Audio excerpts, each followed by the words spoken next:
위하여 박해를 받는 사람, 이와 같은 제목으로 말씀의 은혜를 나누기 원합니다. 오늘 말씀의 제목을 함께 고백하겠습니다. 의를 위하여 박해를 받는 사람. 제가 이제 한국에도 살아보고 미국에도 살아보니까 비슷한 것도 있고 좀 다른 것들도 있습니다. 물론 그렇겠죠. 그 중에서도 좀 크게 다르다 생각했던 것이 있는데, 그것이 무엇이냐면은 직장 생활이었어요. 목사님, 미국은 좀 한국하고는 좀 다르게 좀 자유로운 분위기니까 좀 직장 생활 좀 널널하지 않습니까? 천만의 말씀입니다. 만만의 콩떡입니다. 미국 사람들은요, 대학교 때도 딱 내 교수님하고 관계가 무조건 좋아야 됩니다. 그래야 논문이 통과가 되니까요. 그럼 내 직장 상사하고는 어때야 될까요? 무조건 관계가 좋아야 됩니다. 그래야 직장 내에서도 승진을 할 수 있고, 또 이직을 할 때도 이직에 성공할 수가 있기 때문에 그런 것입니다. 신앙을 지키면 앞으로 승진자 명단에서 우리의 이름은 누락될 것입니다. 그리고 상사만 바라보고 직장 생활하는 다른 직장 동료들, 어제까지 친했을지 모르지만 오늘부터는 배척을 당할 수도 있어요. 그리고 점심시간에 혼자 점심을 먹어야 할 수도 있습니다. 분명한 것은 세상 누구도 이런 신앙 지키는 사람들을 바라보면서 멍청이나 융통성 없는 사람이라고 말할지언정 칭찬하는 사람은 없어요. 사랑하는 여러분, 로마 시대처럼 우리가 잡혀가서 매질을 당하거나 죽임을 당하는 것은 아닙니다. 그러나 승진 명단에서 제외되고 동료들 사이에서 밀려나고 혼자 점심을 먹어야 하는 것이 이 시대의 또 다른 박해가 아니겠습니까? 오늘 이런 박해를 당하다가 믿음을 지키며 사는 것 때문에 이런 피해를 보다가 이 자리에 나오신 분들이 계시지 않습니까? 그렇다면 정말 잘 오셨습니다. 왜냐하면 그런 삶을 살다 이 자리에 나오신 분들을 향해 예수님께서 오늘 복 있다 말씀해주고 계시기 때문에 그런 것입니다. 그렇습니다. 오늘 예수님께서 말씀하시는 복 있는 사람은 바로 의를 위하여 박해를 받는 사람인 것입니다. 우리 함께 고백하겠습니다. 의를 위하여 박해를 받는 사람이 복 있는 사람입니다. 10절 말씀 함께 읽겠습니다. 의를 위하여 박해를 받는 자는 복이 있나니 천국이 그들의 것입니다. 오늘 예수님께서 말씀하시는 의는 우리가 이미 마태복음 5장 6절에 의에 줄이고 목마른 자는 복이 있나니, 이 본문의 말씀에 대해 말씀 나눌 때 이미 배웠습니다. 히브리어로는 ጼ데크라고 하는 단어이고 헬라어로는 디카이오스네라고 하는 단어입니다. 바로 의라고 하는 단어이죠. 성경 안에는 이 의와 관련된 단어가 구약 성경에만 500번이 넘고요, 신약 성경에는 200번이 넘게 이 단어들이 사용됩니다. 이렇게 많이 똑같은 단어들이 빈번하게 사용된다는 것은 무엇을 의미하는 것일까요? 이 의라는 말이 매우 중요한 말이라는 거예요. 자, 왜 중요한지 예레미야 23장 6절 말씀 우리 함께 읽겠습니다. 그의 날에 유다는 구원을 받겠고 이스라엘은 평안히 살 것이며 그의 이름은 야훼 우리의 공의라 일컬음을 받으리라. 하나님은 예레미야 선지자를 통해 당신이 의라고 말씀하셨어요. 내가 의다. 그리고 의 대신 예수님께서 하신 일이 무엇입니까? 오늘 의 대신 예수님께서 하신 일은 본질상 진노의 자녀였던 우리들을 위해 이 땅에 오셔서 십자가에 달려 돌아가심으로 말미암아 우리를 하나님의 자녀 되게 해 주시고, 죄악 가운데 살던 우리가 의로운 삶을 살아가게 해 주신 것입니다. 그래서 이것이 구원이고, 우리가 교회에서 진행하는 성경 대학교에 가서 배우다 보면 첫 번째 구원론 편에 구원과 칭의를 배우게 되는데 의롭다 칭함을 받게 되어지는 거예요. 그런데 오늘 성경에서 예수님께서 말씀하시는 복 있는 사람은 이렇게 구원받은 의롭게 된 사람을 말하는 것이 아닙니다. 그럼 어떤 사람을 이야기하는 것일까요? 진노의 자녀에서 의로운 자녀, 하나님의 자녀로 신분의 변화를 넘어서서 의를 위하여, 주님을 위하여 살아가는 사람들이 복 있다 이야기하는 것입니다. 자, 아멘이십니까? 자, 여기까지는 분위기도 좋고 아멘도 나옵니다. 좋습니다. 그런데 오늘 예수님께서 복 있다 말씀하신 사람으로 살면 반드시 박해를 받게 될 것입니다. 제가 이럴 줄 알았습니다. 이럴 줄 알고 아까 아멘 하자고 한 건데 역시 아무도 아멘을 하지 않으시네요. 우리 요한복음 15장 18절 19절 말씀 함께 읽겠습니다. 세상이 너희를 미워하면 너희보다 먼저 나를 미워한 줄을 알라. 너희가 세상에 속하였으면 세상이 자기의 것을 사랑할 것이나 너희는 세상에 속한 자가 아니요 도리어 내가 너희를 세상에서 택하였기 때문에 세상이 너희를 미워하느니라. 세상이 미워하는 것은 우리가 아니라고 이야기하시는 것입니다. 그럼 세상이 누구를 미워합니까? 예수님을 미워하는 것입니다. 왜 세상이 예수님을 미워합니까? 예수님께서 세상의 논리를 부숴버리셨기 때문에 그런 것입니다. 예수님 당시에 세상의 논리는 무엇입니까? 예수님 당시에 세상으로 통칭되던 나라가 있죠. 바로 로마입니다. 당시 로마는 전 세계를 제패하고 있었어요. 전 세계를 다스리는 제국이었던 것입니다. 그 로마에서 가장 중요하게 여기던 것이 무엇입니까? 이기는 자가 강한 자고 또 강한 자가 살아남고 내 것을 챙기는 자가 똑똑하다라는 그런 논리가 있었던 것입니다. 예수님께는 세상 로마와 반대되는 논리가 있었어요. 그 논리를 예수님께서 산 위에서 선포하신 것입니다.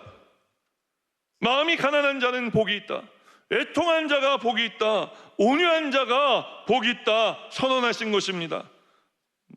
들어보시니까 어떻습니까? 우리 지금까지 들어오지 않았습니까? 세상에 보기에 예수님께서 복이 있다 말씀하신 사람은 전부 손해보는 사람들이에요. 그래서 세상은 예수님의 선언을 무시했습니다. 깔봤습니다. 그리고 십자가에 못 박았죠. 그래서 예수님을 따르는 사람, 그들은 자신들은 예수님을 따르고 있다고 생각했지만 사실 예수님께서 선택하신 그 사람들을 세상이 미워하기 시작한 것입니다. 그러니까 여러분, 우리는요 세상에서 칭찬을 받는 게 아니라 그리스도인으로 세상을 살아가면서요 뭘 받아야 되겠어요? 그래도 칭찬이라는 거죠. 여러분, 우리는 세상의 미움을 받아야 됩니다. 의 대신 예수님을 위해서 살아가며 박해를 받았던 사람들 많이 있습니다. 그 중에 저는 여러분들과 함께 사도 바울에 대한 이야기를 좀 나누고 싶어요. 그는 로마 시민권자였음에도 불구하고 로마의 신들에게 절하지 않았습니다. 그냥 아주 로마의 신들에게 절하지 않았다. 그것만으로 중요한데 절하지 않은 데는 그것보다 훨씬 더 큰 이유가 있어요. 당시에 로마는 신들을 제국의 통치와 번영을 정당화하는 논리적 장치로 사용했다고 합니다. 로마인들은 신들과의 관계도 비즈니스로 본 거예요. 기브 앤 테이크로 본 거죠. 이것을 팍스 데오룸이라고 불렀습니다. 신에게 올바른 제사와 의식을 제공하면 드리는 게 아니에요. 신에게 올바른 제사와 의식을 제공해 드리면 신도 제국의 번영과 승리를 준다. 이걸 온 로마 사람들에게 전하고 믿게 하는 정책이 바로 팍스 데오룸이었던 거예요. 그리고 로마는 정복한 지역의 신들을 배척하는 대신 로마의 신으로 편입시켜서 정복민들의 반발을 최소화했는데 이는 일종의 종교 혼합주의, 싱크레티즘이었어요. 근데 이것을 왜 이방 신들을 배척하지 않고 모든 자신들이 정복한 나라의 신들을 로마의 신으로 편입시켰느냐? 여러 민족이지만 하나의 로마를 만들겠다고 하는, 여러분 많이 들어보셨을 거예요. 팍스 로마나, 정치적인 안정을 위해서 그렇게 했었던 것입니다. 여러분, 오늘 우리의 예배는 어떻습니까? 제가 예전에 제 제자를 혼낸 적이 있습니다. 이제 남편이 이제 승진을 해야 되는데, 승진이 안 되면 어떡하나 남편이 너무 걱정을 해서 자기가 봉사를 시작했다는 거예요. 목사님, 내가 봉사를 이렇게 열심히 하면은 하나님이 내 남편 승진시켜 주시지 않겠어요? 제가 그 얘기를 듣고 이렇게 이야기했습니다. 너의 예배는 잘못되었다. 여러분, 우리가 하나님 앞에 드리는 예배는 팍스 데오름의 예배가 되어서는 안 됩니다. 기브 앤 테이크의 예배가 아니에요. 하나님이, 우리가 하나님과 원수되었을 때 뭐라고 말씀하십니까? 하나밖에 없는 아들 예수 그리스도를 우리를 위해 이 땅에 보내주시고 십자가에 달려 돌아가게 하심으로 우리에 대한 당신의 사랑을 확증해 주셨다고 이야기하는 것입니다. 우리는 그 사랑에 감동하고 감격하고, 그래서 감사의 예배를 하나님 앞에 드리는 거예요. 주님이 먼저 다 주셨다고요. 그렇기 때문에 우리는 감사 예배를 드리는 것이지, 주님, 내가 오늘 예배 나왔으니까 보셨죠? 내 지금 기도 제목이 있는 거 알고 계시죠? 하나님 응답해 주셔야 되는 거 알고 계시죠? 내가 이 문제 해결될 때까지 수요예배, 금요예배, 주일예배 내가 계속 나올 겁니다. 새벽 예배도 나올 겁니다. 내가 이렇게 정성스럽게 예배드리면 하나님 들어주셔야 되는 건 아닙니까? 여러분, 이것은 잘못된 예배라는 거예요. 오늘 이런 예배를 드리고 계셨다면 오늘 이 예배의 자리에서 나오시기를, 그런 예배의 자리에서 나오시기를 주님의 이름으로 축원합니다. 우리 하나님은 우리가 그렇게 기브 앤 테이크 하나님께 요구하기 전에 우리를 너무 잘 알고 우리의 필요를 다 알고 계신 주님이십니다. 그저 우리가 주님께 감사함으로 예배의 자리에 나와 주님 찬양하고 감사하고 주님께 감동하고 감격하면 주님께서 우리의 모든 필요를 채워주시는 줄 믿습니다. 아니, 목사님, 근데 구하고 찾으라고 말씀드리지 않았습니까? 여러분, 구하고 찾으라는 게 뭡니까? 주님을 구하라는 것입니다. 주님을 찾으라는 것입니다. 주님께 마음에, 주님 들어오실 수 있도록 우리의 마음의 문을 열라고 이야기하는 것입니다. 우리의 모든 예배의 중심에는 예수 그리스도, 나를 위해 십자가 위에서 몸짓고 피 흘려 죽기까지 사랑하신 그분이 계셔야 되는 것입니다. 사도 바울이 로마의 신들에게 절하지 않은 것은 물론 예수님께서 유일한 구원자이심을 믿었기 때문이었지만, 당시 문화적으로, 정치적으로 팍스 데오름과 팍스 로마나, 로마가 표방하고 있었던 두 가지 큰 대외의 정책들에 반대한 것이었습니다. 그 결과로 사도 바울은 박해를 당한 거예요. 그러나 사도 바울은 이 박해를 어떻게 했습니까? 피하지 않았습니다. 그가 이 박해를 피하지 않은 이유에 대해 그가 아들같이 여기던 디모데에게 이렇게 편지를 써 보내 이야기하는데, 디모데전서 3장 12절 말씀 우리 함께 읽겠습니다. 무릇 그리스도 예수 안에서 경건하게 살고자 하는 자는 박해를 받으리라. 경건하게 살고자 하는 자, 의를 위하여 살고자 하는 자, 박해를 받으리라. 박해는 당연하다는 거예요. 그럼 이제 이런 박해를 어떻게 견뎌내고 마침내 예수님께서 선언하신 복을 받아 누릴 수 있을지에 대해서 계속해서 말씀의 은혜를 나누기 원하는데, 성경을 다 읽어봐도 이 박해를 견디고 마침내 이길 수 있는 방법은 하나밖에 보이지 않습니다. 그것이 무엇이냐? 성령으로 충만해야 한다는 것입니다. 우리 함께 고백합니다. 성령으로 충만해야 합니다. 많은 사람들이요, 박해가 다가오면 그 자리를 떠나버립니다. 청교도 운동을 이끌었던 토마스 왓슨 목사님이 계세요.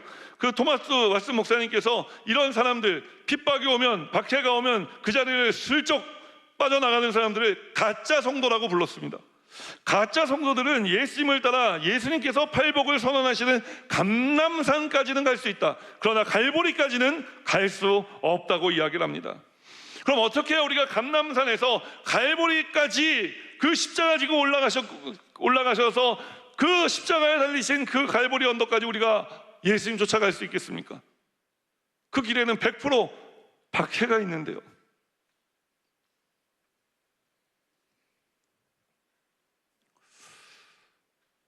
우리가 좀 전에 말씀을 나눴던 사도 바울에 대한 이야기를 조금 더 이어서 나눠보기 원하는데, 이렇게 팔복이 선언되는 그 자리에 사도 바울이 있지는 않았지만, 사도 바울은 그 갈보리 언덕에 예수님 달려 돌아가실 때 그 자리에 있지 않았지만, 이후에 다메섹으로 가는 길에 예수님을 만난 이후에 그는 일평생 예수님 갈보리 십자가를 바라보며 살았던 사람인 것을 우리는 기억하는 것입니다. 그가 고린도후서 11장 23절 하반부에서 27절에 이르기까지 복음을 전하며 어떤 고난을 당했는지, 어떤 박해를 당했는지 우리에게 아주 소상하게 고백하고 있는데, 우리 함께 읽도록 하겠습니다. 내가 수고를 넘치도록 하고 옥에 갇히기도 더 많이 하고 매도 수없이 맞고 여러 번 죽을 뻔하였으니, 유대인들에게 40에서 하나 감한매를 5번 맞았으며 3번 태장으로 맞고 1번 돌로 맞고 3번 파선하고 일주일을 깊은 바다에서 지냈으며, 여러 번 여행하면서 강의 위험과 강도의 위험과 동족의 위험과 이방인의 위험과 시내의 위험과 광야의 위험과 바다의 위험과 거짓 형제 중에 위험을 당하고, 또 수고하며 애쓰고 여러 번 자지 못하고 줄이며 목마르며 여러 번 굶고 춥고 헐벗었노라. 사도 바울은 다메섹을 향해 가던 길에 예수님을 만나 복음을 전하는 일평생 이와 같은 삶을 사는 것입니다. 그러나 그는 이 모든 박해를 모두 견디고 이겨냈습니다. 그가 어떻게 견뎌낼 수 있었느냐? 에베소 5장 18절에 보면 사도 바울이 성도들을 향해 성령으로 충만할 것을 강조합니다. 사도 바울은 2가지밖에 전하지 않았어요. 예수 피 묻은 복음과 성령의 충만함을 받을 것을 강조해 전한 것입니다. 그 이전에 사도 베드로와 요한도 그들이 복음을 전할 때 사도행전 4장 31절에 보면 성령으로 충만하여 담대히 하나님 나라의 복음을 전했다라고 이야기를 하는 것입니다.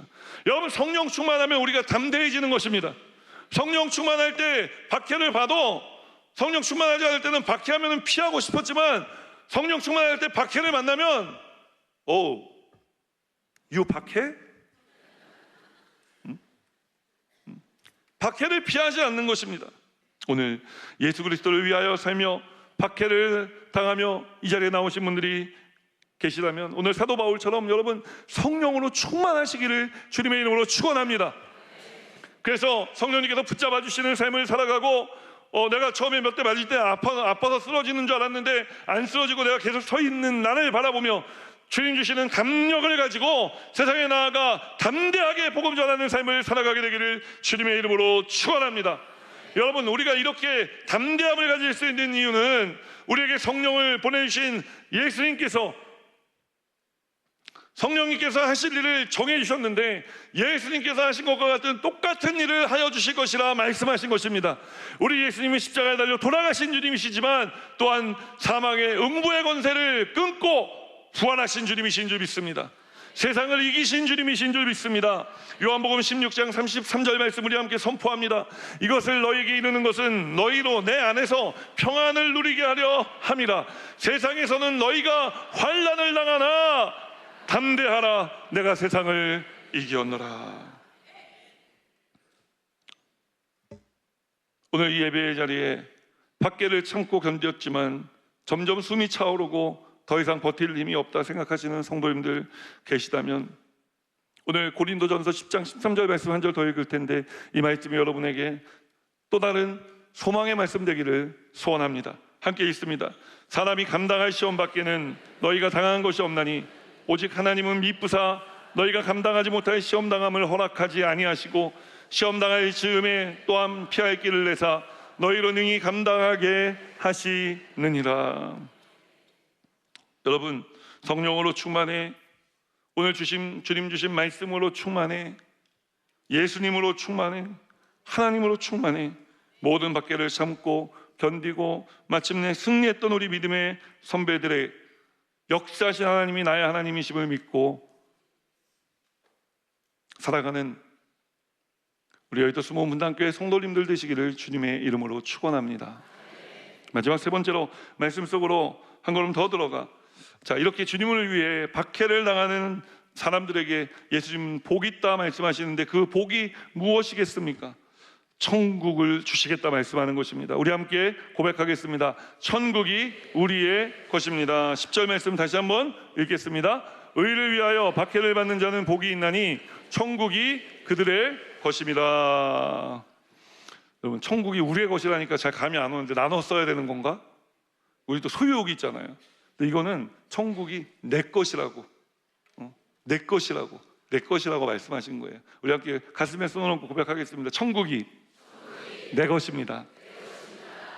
천국은 미래지향적인 곳이기도 하지만 오늘 우리의 삶 속에 누려지는 것이다 라고 예수님께서는 말씀하셨다는 것입니다. 왜 현재형으로 이야기하셨을까요? 박해받는 사람들과 주님이 함께 하고 계시기 때문에 그런 것입니다. 성령님이 함께 하고 계시기 때문에 그런 거예요. 우리 잘 부르는 찬송가 가사처럼 주 예수와 동행하니 그 어디나 하늘나라. 주님이 나와 동행해주시면 여러분 그곳이 하늘나라가 되는 것입니다.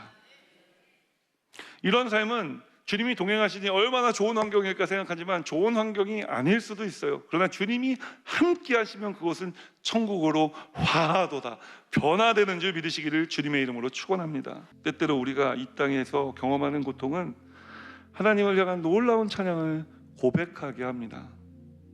나는 이 고통과 절망 때문에 내 사랑하는 주님께로 달려갑니다. 고통이 나를 주께로부터 멀리 떼어놓는 것이 아니라 나는 이 고통의 짐을 끌어안고 내 주님 앞에 다가갑니다. 그리고 주님을 의지합니다. 주를 의지할 때 주께서 주시는 놀라운 평안, 지상에서 경험하는 황홀한 기쁨, 그리하여 고통의 한복판에서 주 앞에 드리는 황홀한 찬양의 비밀을 여러분 알고 계십니까? 이것이 바로 우리가 지상에서 경험하는 천국인 것입니다. 박해를 두려워하지 마십시오. 세상에 내가 예수 믿는 사람이라 드러내는 것을 꺼려하지 마십시오. 여러분, 예수 믿는 것이 자랑스러우시기를 예수님 이름으로 축원합니다. 그래야 우리가 주를 위해 살아갈 수 있고, 그런 우리가 박해를 만났을 때 주님, 내가 이 박해를 통해 주님께 나아가기 원합니다. 주님, 이 박해가, 이 고통이 주님께 나아가는 내 발걸음을 멈춰 세우지 못하도록 주님 나를 도와주옵소서. 그럴 때 성령님이 우리 가운데 임하셔서 우리의 손을 잡고 우리를 주님께로 이끌어 주시는 것입니다. 그 길을 걸어가며 우리는 고난을 보지만 고난의 저촉을 받지 아니하고 박해를 보지만 박해에 무릎 꿇지 아니하며 우리는 하나님을 높이는 삶을 살아갈 수가 있게 되어지는 것입니다. 여러분, 우리의 믿음의 선배들이 이런 삶을 살아주었던 것처럼 이제 우리 여의도 모문단교회 성도님들이 이런 삶을 살아주시기를 예수님 이름으로 축복합니다. 우리 함께 이 찬양 고백하면서 함께 기도의 자리로 나아가겠습니다.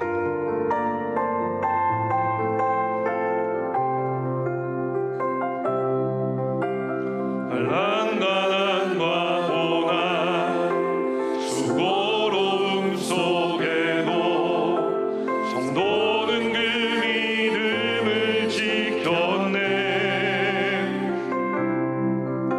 주를 섬기는 일에 자신을 다드리며 진리의 말씀과 성령으로 그 길을 걸었네. 우리 처음부터 다시 한번 고백할까요?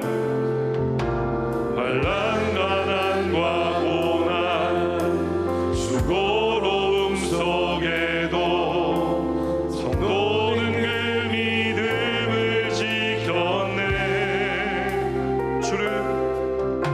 주를 섬기는 일에 자신을 다드리며 진리의 말씀과 성령으로 그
드리기 원합니다. 자리에 앉으시며 말씀대로 살기 원하시는 분은 가슴에 손을, 아프신 분들은 아픈 곳에 믿음으로 손을 연여 기도할 때, 자녀들을 위해 기도하기 원하시는 분들은 머리에 손을 얹어주시기 바랍니다. 주님 보십시오.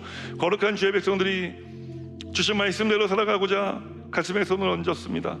우리 교회 자라나는 다음 세대들, 또 자라나 세상에 흩어져 살아가는 우리의 아들 딸들을 주님 기억해 주시고 불꽃 같은 눈동자로 지켜 보호해 주시며 안전하게 하여 주옵소서. 아직 예수 믿지 않는 내 부모, 형제, 자매, 일가, 친척, 이웃들의 이름을 주셔서 우리가 사명으로 믿고 기도할 때 주님, 사명 주신 주님 이루어 주실 줄 믿는 믿음으로 기도합니다. 속히 구원하여 주옵소서. 예수님 이름으로 축복하고 기도합니다. 아멘. 오늘 이 시간에 다시 한번 고개 숙여 기도할 때 우리의 예배 가운데 처음 나오셨거나 아니면은 주님을 멀리 떠나 다시 돌아오기 원하시는 분들 계시면 인도하신 분의 도움을 받아 그 자리에서 잠시 일어서 주시기 바랍니다. 여러분, 또 누가 말하지 않아도 내 스스로 믿음을 결단하고 여러분 일어나실 수 있어야 됩니다. 일어나십시오. 지금은 주저할 때가 아닙니다. 지금은 은혜 받을 만한 때요, 구원의 날이라 말씀하고 있는 것입니다. 너희 죄가 주홍 같을지라도 눈과 같이 희어질 것이라 주님은 말씀하시는 것입니다. 주님을 떠나 삶을 살다 주님께 돌아오는 삶을 살아가면 여러분 복 있는 삶을 살아가게 되는 것입니다. 우리 많은 분들이 일어나셨는데 우리 일어나신 분들은 제 기도를 따라해 주시고 먼저 예수 믿고 구원받은 성도님들은 이 기도를 도와주시기 바랍니다. 하나님 아버지, 저는 죄인이었습니다. 어디에서 와서 왜 살며 어디로 가는지 알지 못하고 방황하며 살았습니다. 저의 죄를 위하여 십자가에서 죽으시고 부활하신 예수님을 제 구주로 모셔드립니다. 저는 하나님의 자녀가 되었습니다. 지금부터 영원토록 주님과 함께 살겠습니다. 예수님 이름으로 기도드립니다. 아멘.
이제는 우리 구주 예수 그리스도의 무한하신 은혜와 하나님 아버지의 크고 넓으신 사랑하심과 보혜사 성령님의 내주 교통하실 뿐만 아니라 삶 속의 능력으로 역사하시는 충만한 역사하심이 산 위에 선언해 주신 8가지 복의 말씀을 듣고 이 삶 살아내기 위해 세상으로 나아가는 거룩한 주의 백성들의 삶에마다 이제로부터 영원토록 함께 하시기를 축원하옵나이다. 아멘.